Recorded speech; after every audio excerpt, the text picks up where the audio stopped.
તો પીએમ મોદી આ પ્રાણ પ્રતિષ્ઠા મહોત્સવ જે યોજાવાનો છે તેમાં ઉપસ્થિત રહેવાના છે। પીએમનો સમગ્ર કાર્યક્રમ શું રહેવાનો છે એ અમે તમને જણાવી દઈએ તો સવારે 10:15 કલાકની આસપાસ અયોધ્યા એરપોર્ટ પર પીએમ મોદીનું આગમન થશે। જી હા, આ સમગ્ર મહોત્સવમાં પીએમ મોદીનો કાર્યક્રમ શું રહેવાનો છે એ અમે તમને જણાવી રહ્યા છે।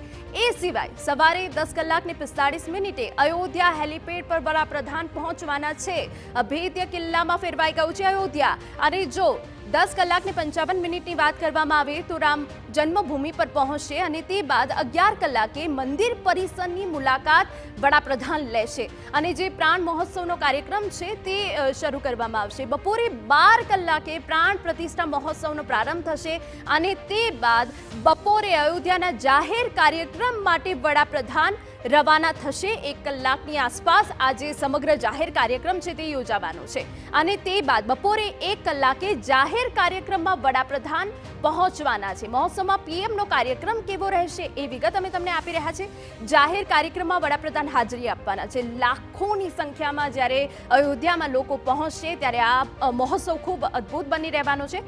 કુબેર ટીલાની મુલાકાત બપોરે 2 વાગ્યા પછી વડાપ્રધાન લઈ શકે છે તેવી વિગત છે। ત્યારે આ સમગ્ર વડાપ્રધાનનો કાર્યક્રમ રહેવાનો છે।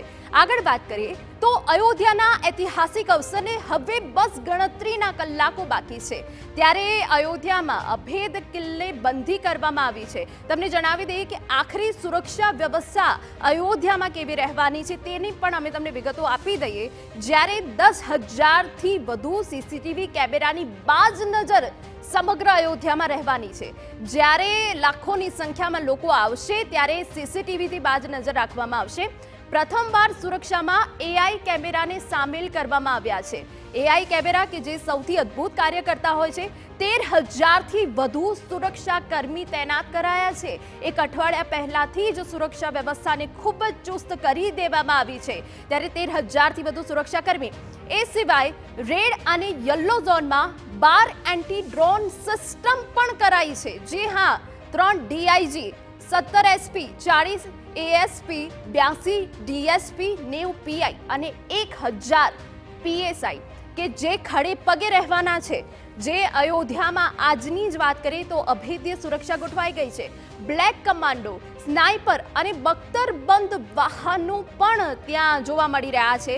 જ્યારે આટલો મોટો ઐતિહાસિક પ્રસંગ છે ત્યારે સુરક્ષામાં કોઈ ચૂક ન રહી જાય તેના માટે આ તમામ તૈયારી કરવામાં આવી છે। 10 બટાલિયનને પણ તૈનાત કરવામાં આવી છે। પીએસીની 10 બટાલિયન તૈનાત છે। અભેદ્ય સુરક્ષામાં હાલ અયોધ્યા છે। સીઆરપીએફની 6 અને એસએસએફની 9 કંપનીઓ ખડે પગે છે।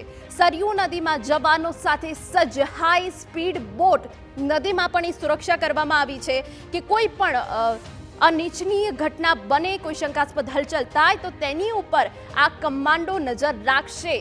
તો જે રીતે અયોધ્યાનો આ ઐતિહાસિક જ્યારે અવસર હવે જેને બસ ગણતરીના કલાકો બાકી રહ્યા છે ત્યારે અભેદ્ય કિલ્લામાં ફેરવાઈ ગયું છે।